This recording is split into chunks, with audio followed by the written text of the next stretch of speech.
On this episode of Cuesta Dose, right now, currently, David is holding in a cough. I actually And, am. but that's an inside joke. Watch the rest of the show to hear it. But we talk about a bevy of topics. Again, we are now a variety show with a sports base. So we talk about parallel dimensions and if they exist in Antarctica or not. That sounds so stupid. What a start. What a start. We talk about whether or not your athletic coaches have been lying to you your whole life. Rotten people. Uncut Gems is on Netflix. Dave gives a little synopsis on it because I'm an uncouth, uncultured swine and have not seen it yet. You already finished it. Then we talk about the NBA is looking to make a return. Yes. We talk about the Nets possibly trading for Bradley Beal. I go on a rant because I like rants about basketball. And then we touch on the NHL abandoning the regular season and going to what everybody wants. Stanley Cup playoffs, baby. Sports are coming back, guys. Yes, they are. All right. So without any further ado, everybody enjoy the show.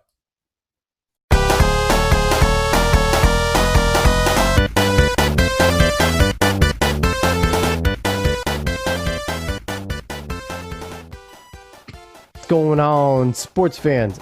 Welcome. I always cough at the intro. I don't understand. I don't understand. You just ruined the intro. You're like, that's like your Little Wayne thing with the lighter and the cough. Like, really? So, I'm not going to edit that. What's going on, sports fans? Welcome to another exciting edition of Cuesta Dose. I'm Alex Cuesta. He's Coffee McCofferson. David Cuesta. What's going on, Dave? Apparently I am. I don't get it. It's every intro, and it's like a tick. And, and this is Cuesta Dose, the new and improved Cuesta Dose, where we talk about more variety than any other sports show around. That's not true. There's so many sports shows now that just talk about everything. That was a complete lie. But yeah, so we're going to have some fun as we always do, Dave. Recording a little bit later because schedules don't exist in quarantine or in real life. We don't do schedules. We suck at that. Yeah, we don't seem to be able to. We even tried to switch the day to go a day later, and we're now recording a day later than our day later. Yeah, exactly. We really suck. Anyway, but we have a lot, we have a good amount to talk about, especially now that we're mixing it up with sports and stuff. And just so people know, program note, we are still going to continue to mix it up. Even when sports come back in full bore, we are still going to continue. This isn't a doing it because of quarantine thing. Maybe it's the opportunisticness of the quarantine giving us the ability to do it. Yeah. But this isn't something that it's going to go away. Yeah. So there's a lot of fun. I know I'm enjoying it. Yep. I'm pretty sure you're enjoying it, and I hope anyone who listens, I like talking. 7 of you enjoy it. So it's more than 7. It's like 9. Oh, I know that. Anyway, so we're going to get going. We're going to have some fun, Dave. So we're going to start off with a couple things that are not sports. All of these were given by me. All of these are a lot of fun. So David's going to be like our not sports guru because he's a weird guy. Well, I just find things. I don't know. Most of the time, I don't even know how I find them. I just find them. But the first thing, a lot of people might have seen this. I don't know. It's all around the internet. If you follow Barstool on Twitter, you might have scrolled past this, read the headline, and seen whatever the hell they were talking about. But something happened in Antarctica. We're researching.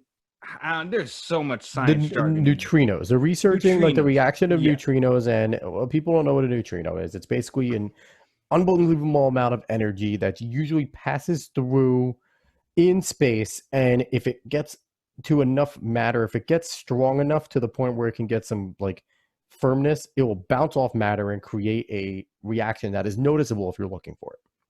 Thank you. You read this article much more recently than I did. I'm also a nerd, and I learned about that. That is very fair. That is very, very fair. But we found some weird activity with neutrinos around Antarctica. And so a report came out, and it said, this could be a ton of things. We just genuinely don't know what it is.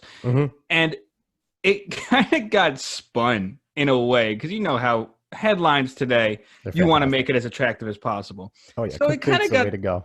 Yeah, it kind of got spun in a way that parallel dimensions might be a possibility in this area because of these neutrinos and how weirdly they're reacting. Now, I guess that's a theory. That is a theory. They said, oh, you know what? How random this is. Yes, I guess that's a possibility. But it's more likely that it's some kind of new physics, new reaction that we just do not know about yet. Something that happens in space that we don't understand. It hasn't been naturally occurring on the Earth, and It's something new to us. And I saw that they said that they're going to go through all the normal physics channels first to determine that it's not native in physics to Earth, and then they're going to start expanding on different types of equations and things to do to explain this. So, Dave, I'm posing this question to you. So the tabloids are destroyed because a lot of the stuff in there is fake. But there is every once in a while where the tabloids have some breaking stuff, some big stuff that no one else has. Yes. And it comes out to be legit. There are some legit journalists in these tabloids, which is crazy to think. Yeah. This is something that if there's a parallel universe out there, every government on the planet's going to try and cover this up. Nobody wants to freak people out. Nobody wants anyone to know that this is real. How much of this that maybe could be legit and the government's just kind of trying to throw the veil over our eyes and using a reputable website, I think it was like Science News is the one that you sent me to, which is like, they basically they're hooked up with all the journals. A lot of the guys that write for those are also published in journals, so they're reputable people. Yeah. But how much could it be if this is possibly true? Are they deflecting? Are they trying to get us off the trail? Like, how much plausible deniability is there? Listen, if you had come to me with this about UFOs and stuff, another thing we talked about, if you had come to me with that, with all the people that have had these accounts about it and have all this stuff, and we have all these weird records that don't seem to make sense, but they don't entirely connect. You come to me with that, maybe I believe that more. This is the first time I'm ever really hearing about something like a parallel dimension where it has a possibility because of how weird it is. I haven't really heard anything that makes sense at all about parallel dimensions that we could find here. So I cannot say that, governments are deflecting or anything. No, this is probably just something really weird that we don't know. We don't know a ton of things. We don't know everything about our ocean. The bottom of the ocean. It makes sense that we don't know this either. I'm going with the government cover up just because that's a much, much more funner story. Because it's fun. It's government cover up. Fun. I get it. They found lizard people. They come from the alternate universe. We got to cover it up because the lizard people run the government. Let's be honest. I said something that makes no sense. The lizard people is something that makes sense. Everyone knows that's true. If you watch South Park, here's the thing. Had the lizard people been on The Simpsons? If they've been on The Simpsons, duck and cover. Yeah, that's true. Because The Simpsons, I'm convinced they have. You want to know who talked to futurists, who talked to time travelers, who talked to God? It is The Simpsons. The creators of The Simpsons. They know everything. So you're saying Matt Groening actually? I don't know if he's just a drone. If he's just the vehicle. Well, but he also made Futurama, so maybe he knows exactly what it's like. Oh my God! If the world becomes Futurama, that's actually awesome. It's pretty cool. Except for Santa. We do not talk about Santa from Futurama. Exactly. But if Bender can actually exist, we got something. Yeah, no. All right. So speaking of possible lies, there was a study that came out that another thing that circulated, especially through the Instagrams, pictures of dudes, ladies, hands on the knees, head up. And the big headline was, study shows that is now the proper position to recatch your breath when you're tired. Hands on your knees, head facing up. Not head drooping down, but looking forward. It will get you more oxygen to your lungs. It will help you recover quicker. Now, we've always been taught, if anyone's watching, the hands over the head, in the nose, out the mouth, because it's supposed to open up your lungs. There were different parts in the study that said that that's not right. It opens up. It does open up your diaphragm, but it also closes certain parts. It's not ideal. So everyone's not making a big deal of this. Coaches have lied to us. It's not about looking cool. It's a thing of weakness. What I'm saying is, slow the hell down. It's one study. If we're going to change everything off of one study, we're going to have a global Oh, I'm so sorry. Anyway, but regardless, it's one study. Yeah, just because one study says it doesn't make it true, doesn't make hands overhead wrong, doesn't make hands on the knees wrong. Whoever has this concept of, I don't know what coach anymore is saying take your hands off your knees because it's weak. They're saying take your hands off your knees because they still think that it's wrong because they want you to breathe quicker. The whole premise of the thing was, don't say it because they're weak. Well, then your coaches still suck. If your coaches are still telling you hands off your knees because you look weak, then you have a crappy coach and you're probably a crappy program. Yeah, I actually have not heard a coach say that. No. Maybe when I was really young, they still said it. But maybe as a joke. Yeah, that's what I'm saying. Like, I have not heard a coach say that through the whole time. So I had a problem with that part of the article. But overall, Dave, what do you think? I'm not going to go crazy and now literally every time I'm tired, just like tucking the ball like Sonic the Hedgehog and breathe that way. That's not what I'm going to do. See, I find it fun because I just find it a fun way to say that coaches lie to us our whole lives. But I was a coach, so screw you. no, yeah, exactly. You lied to us. So, but you know what? It's just however you feel more comfortable breathing. I feel like you should just be able to do, whether or not it. I mean, I've always felt uncomfortable going hands on your head. I've always felt a little closed off doing that. I don't know how many other people felt that way, but it's just however someone needs to have their rest period. That should be how they have their rest period. You know what's best for your body most of the time. So it's like, yes, the study kind of makes sense for me. I have a confirmation bias here because that always felt weird to me, hands on your head. But the study may not make sense for others. Newsflash: if you're playing football, soccer, any of these sports that you're going to get tired in, hands on your head, hands on your knees, it don't matter. You're still going to be tired. That's true. Unless you get taken out of the game. You're still going to get tired. So, it's half a done, half in one, six in the other. It's I don't know. I don't know exactly, but I'm not going to go crazy off of one report. Because that, to me, that's too paper thin for me. I don't care. Unless they did half the sports population, then we'll talk. That's it. Well, how big is the report? It might not be paper thin. It might be pretty thick. I don't like you. All right. Okay. We're going to roll into something else that I thought did not have a thin storyline. You like that transition? I think you like that transition. All right, we can cancel this topic now. Have a thin storyline. But Uncut Gems is now on Netflix. I saw Uncut Gems. I know you haven't seen it yet. You need to see it. I thought it was a very good movie. I enjoyed the hell out of it. Adam Sandler was fantastic. Everyone in it was very good. And I think the story itself, it's very gritty. It really grips you if you let it. Like, you have to, any movie or any entertainment, you have to allow it to grip you in order for it to grip you. So, but if you want to get involved in this movie, it will take you on a ride. This movie takes you on a ride. And I don't want to give any spoilers, but the synopsis is, it's a jeweler, New York City, very big sports bettor. He comes into contact with Kevin Garnett. He thinks he can make good money. That's the best way I'm going to put it. I've heard that, number one, it is possibly Adam Sandler's best movie, and easily his best movie in a really long time. Oh, yes. In recent years, 100%. I haven't seen any of his other Netflix stuff he's done, but I don't think it's going to be better than Uncut Gems. So that's the one thing I heard. And number two, I didn't know Kevin Garnett was in it. Yes. That makes me want to watch it even more. And number three, the fact that it is semi-sports related, I never would have guessed. I've been told that by a few people, that it does have a good amount to do with sports, because the sports is better. It has there's a lot to do with sports. Yeah. I never would have guessed it off the previews or off of anything that I saw that this has anything to do with sports.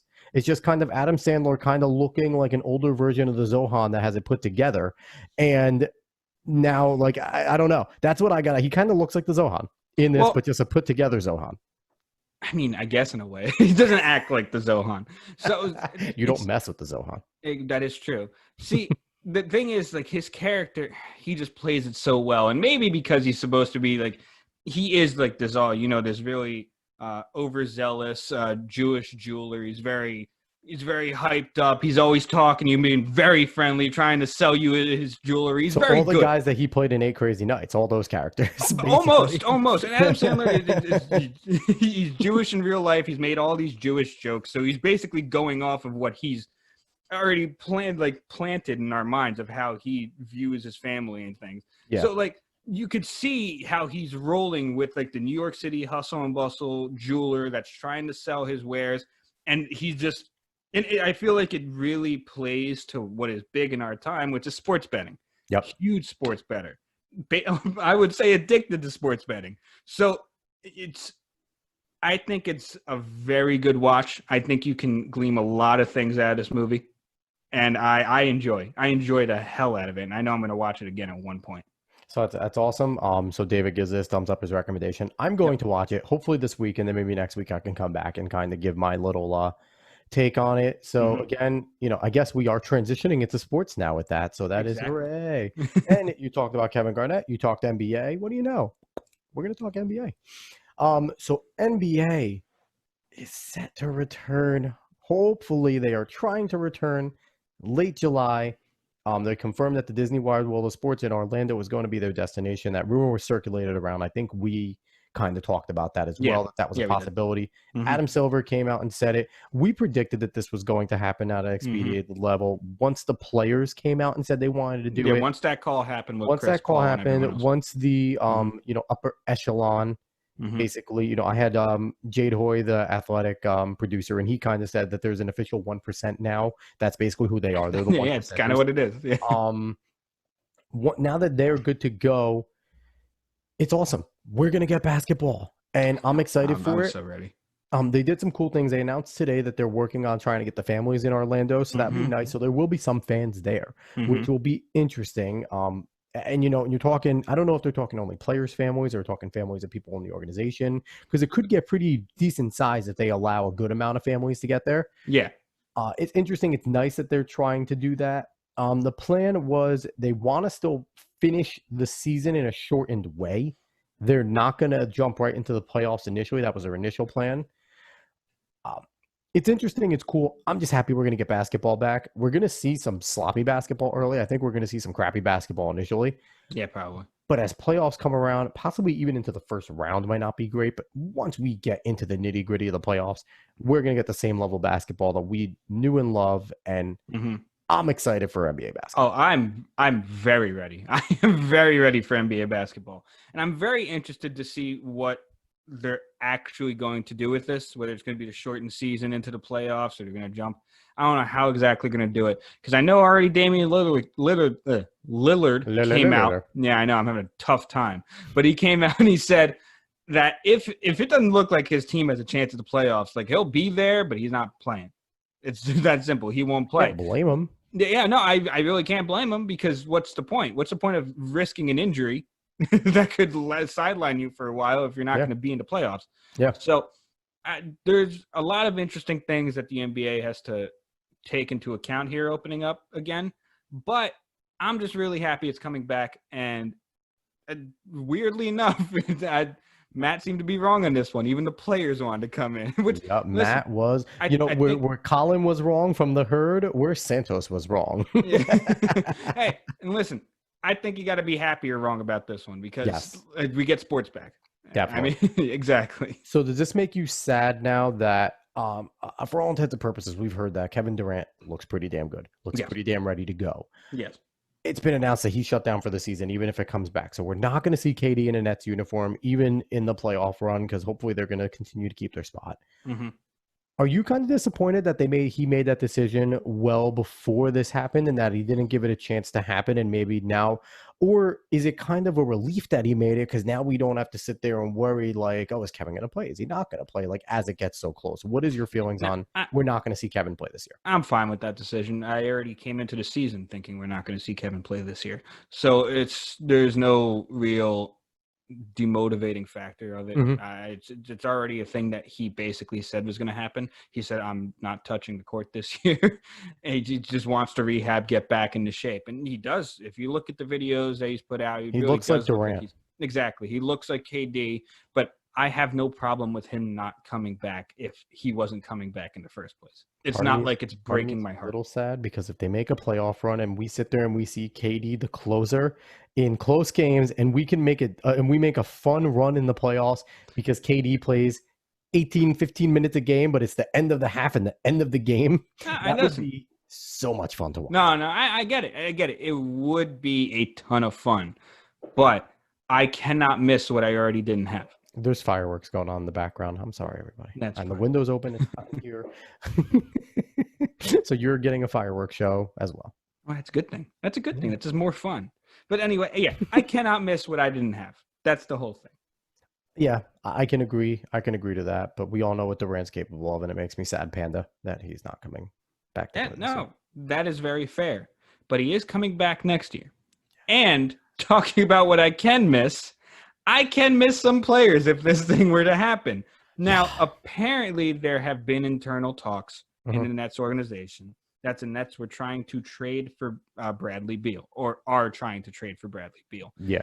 Right now, it doesn't seem like that's going to happen. I don't know. It's just all the other reports coming out now. Seems like that's not going to happen at all, but you never know. So Marks is a magician. Yeah, exactly. So, Stephen A. Smith on First Take said the Nets would be the favorite if they traded for Bradley Beal, and all other types of things came out, talking about what would happen if it's another big three. I don't know, man. It's a weird move. I get the move 100%, but I don't know. It would be tough seeing like what package we're gonna have to get for Bradley Beal, because Bradley Beal is an extremely good player. Nets fans would have to forget the names Dinwiddie, LeVert, and Allen. I'm guaranteeing that those three names would be gone. Probably. Mostly because the fact is you're not going to be able to feed that many mouths. Yeah. We're already going to struggle with that. And then if you add a Bradley Beal, you can't keep a LeVert or a Dinwiddie, and Allen's going to have to be in there because of his young talent. I feel like he might be one of the biggest parts of the package. Yeah, probably, and it would be very sad to see them go. Yes. But I would love to see Bradley Beal. And the only other thing would be like, we would have to get more role players, most likely vet role players. Yes, because you want the vet role players there because this is a championship run move. It's that simple. Well, you move Joe Harris to a reserve. He's your sixth man now. Joe Harris is officially your sixth man. Mm-hmm. And you have that type of sharpshooter as your sixth man eating against the second unit. Yep. Wilson Chandler's still there. Wilson Chandler will probably be another leader, and that's one of your veteran guys there. Mm-hmm. Still DeAndre Jordan would now step into the starting role. Nicholas Claxton would have to take a bigger role, which we saw that he could score. He can score. I think Nick Claxton can score at an NBA level. Good. So there's certain pieces there. They wouldn't have to go crazy. It's just getting more vet role players. You're not going younger anymore. It's just vet role players if you make that move. But honestly, I do not see this move happening. I don't think the Wizards want to give up Bradley Beal, and even though Bradley Beal deserves some happiness in his life, I still think the Nets can be very good with this team that they have, especially with KD back.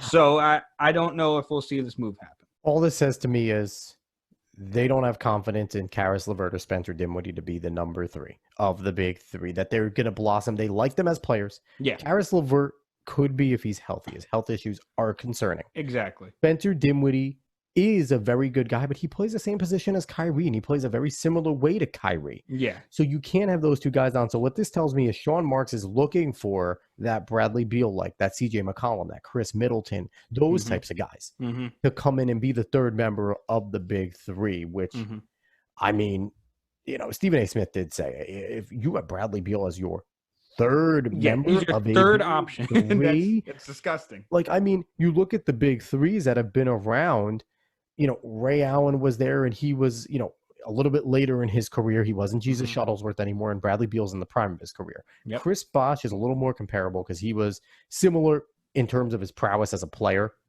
than what it is. But Beal was second in the league in scoring when the league ended at 30 points a game. Yep. So it's like, I don't know. I feel like he'd be one of the stronger third members of a big three of all time if he came over. But it would be, I don't doubt Sean Marks. It's in his head.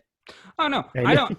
Believe me, I don't doubt him either. I just don't see it happening. Listen, whatever works out, whether it's like... Let me float this name out there. So he wants a guy like a Bradley Beal, right? Mm-hmm. He has a strong connection to the Spurs. What do you think the chances are of a DeMar DeRozan coming over? I don't want DeMar DeRozan. I'm not going to argue, but what DeMar DeRozan can do on the court, he's one. Because the Toronto had such bad luck, they had the LeBrons all the time when they were good with him and Kyle Lowry. You add him as a third member of a big three. No, believe me, DeMar DeRozan is very good at what he does. He's a guy. He is very good at what he does, but I would rather have a Bradley Beal than a DeMar DeRozan. Agreed. And it runs with the position wise. I don't know. There's just something about DeMar DeRozan that I just don't think he would really fit too well with a Kyrie and a KD. Possibly. There's that chance. And I mean, we've been talking about talent this whole time. So it kind of rolls into my little rant. And, I don't want to do this every week. I don't want to become the guy that has a rant a week because I feel like that becomes a gimmick and I don't want it to be a gimmick. Yeah. It popped into my head. David knows I've had sports rants my whole life. So this is nothing new. It popped into my head that we hear all the time, Dave, the Western Conference is so much more superior talented, right? Running through the West is a gauntlet. Running through the East is garbage. And this sparked me because pretty sure it was Zach Lowe. I saw an ESPN pop-up. Didn't read it because it wasn't worth my time. He talked about possibly coming back with the NBA, just going straight to the playoffs and a massive pool where you would have 8 East teams, but like 14 teams from the West make the playoffs. And automatically, I didn't even have to read it to know where it was coming from. It was, the weakness of the East and the strength of the West. And, I've hated that whole thing. And then it got me to thinking, in this current generation, in the LeBron generation of player, who is stopping the players from going where they want? No one is stopping the players from. They make the choices of where they want to go. You can say, yes, guys get traded, but then guys sit out if they don't want to play, and they get traded again to where they want to go. Yep. So if you want to talk about the talent difference, if there is really that big of a one, don't blame the organization. Don't blame the structure. Don't blame anything. Blame the players. The players are the reason why this league is the way it is. Nobody is on a team right now. Basically, if you are a mid-level star, you're where you chose to be. Mm-hmm. Because all the TV money, LeBron laid out the blueprint for how to go where you want to go, what type of deal to make, how to get to where you want to go. And outside the rookies, if you're a mid-level star, you're where you want to be. And you chose to go there. So, just the more I think about it, if you want to blame anybody for the talent disparagement, blame the players that you watch and the players that you like. If the West is such a gauntlet, then why haven't so many people made an exodus over to the East? There are guys that are talented in the East that they can go team up with them and make great teams. John Wall and Bradley Beal have been itching for that third guy. If Washington had a third guy during both of their primes, man, how good they could have been. Oh, yeah. And, the Bucks with Antetokounmpo, you think he doesn't want a number 3 with him and Chris Middleton? They need one to compete with the Lakers and the Clippers and guys like that. James Harden hasn't had a real 3 even in the West. He has Uncle Russell now. He had Chris Paul for a little. Like, my whole thing is, stop making this stupid argument. The West is so much tougher. Why? Because everyone chooses for whatever reason to go play there. In this day and age, if you're a star, you could choose where you want to go, trade or not. Jimmy Butler, everyone might point to him. He got traded. He got his way out of Minnesota when he wanted to. Yeah, he wanted to go to get traded to Miami. Yeah. It's not like he didn't have a say where he went. So to me, I'm tired of this notion. I've been tired of this notion that the West is so much harder than the East and this and that. It is not what it is. Just because the records are the way they are. Yeah, maybe the bottom is a little tougher in the West, but that's because there's, I guess, many more stupid players that want to go into a gauntlet of the West, or they just want the challenge. Like, I understand a guy like Lillard and CJ McCollum are never going to leave because to them, they want to prove that they are as good as anybody else in the West. It's where they started, but that's where they started and that's where they are. Yeah. But you know what though? But my thing is, if the East is so easy, then leave. Then go to the East and go run the East. It's not easy. You're not, now you have to answer to Kyrie and KD. You have to answer to Giannis. You have to answer to John Wall for a long time. You have to answer to the Raptors. You have to answer to the Celtics. It's not like they've been without talent in the East. I hate this whole entire thing. So I blame the players. Well, you also see that most of the time, the people that are making the argument aren't really the players. They aren't the players. No. The players don't make that argument. They just go out and play. It's that simple. Yeah. And I get what you're saying. The players do, at least specifically now, very much have a say in where they're going. And fair enough. I mean, listen, basketball, it's 5 people on the court at all times, and one person makes the biggest difference. Absolutely. So it makes sense that the players have a lot of say. So I get what you're saying completely. It makes sense. Now, I think you do need to blame some organizations that are just bad at what they do, because it also depends on how attractive you are to a player to come and play for you, no matter how easy that conference is. And you also got to think of locations. Who in their right mind doesn't want to play in LA? Who in their right mind doesn't want to play in LA? And I mean, you also have the Lakers with a storied franchise. But even if you're going to the Clippers, you're still in LA. You're still in a city where you can have as much fun as you want. Like Jimmy Butler went to Miami. But what about Sacramento? Sacramento's in Cali. Sacramento's beautiful. They haven't had anything. They're finally starting to get players. But then you also look at certain places like Atlanta. Trae Young's as good as it gets. Yeah. Where's all the people running to go play with Trae Young in the super easy East? Where are they? Where? Why wouldn't you want to go play with the Trae Young? I mean, listen, that is fair. And you may see more of that. You never know. You may see more movement. I don't know. But you have to take into account a lot of things, and I do think the players you have to take into account as well of how they're picking of where they want to play.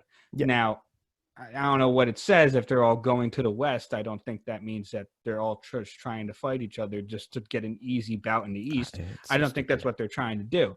I think that they're obviously getting the deals they want at these teams. They're getting the location they want. I mean, LeBron went to Lakers. One, because yes, a lot of people told him you should go to the Lakers. That would help your legacy. But two, it was also to help his family out. So you have a lot of things that go into making these decisions.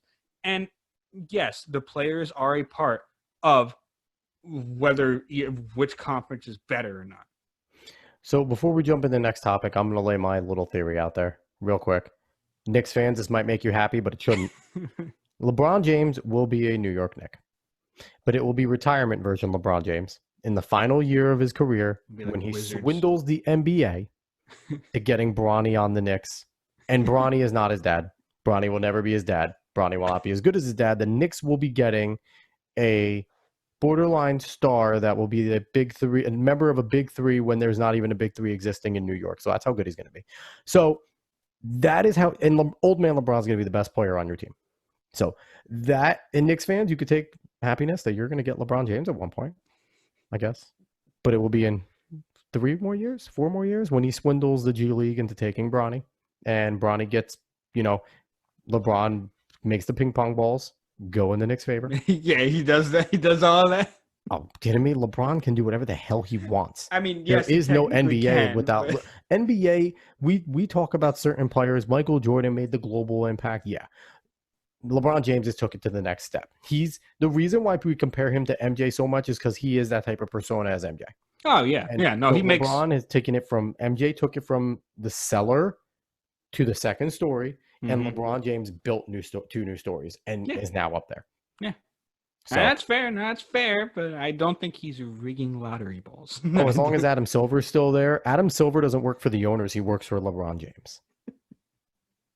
Sorry, Adam. I want you on my show if you ever heard that. Yeah, really. I want you to come on Sports Opinions. He was never coming on Sports Opinions. Damn it. So anyway, we're going to move on to another sport that's coming back. Dave, we're getting another sport coming back. I know. So I know. Fun. It's very exciting.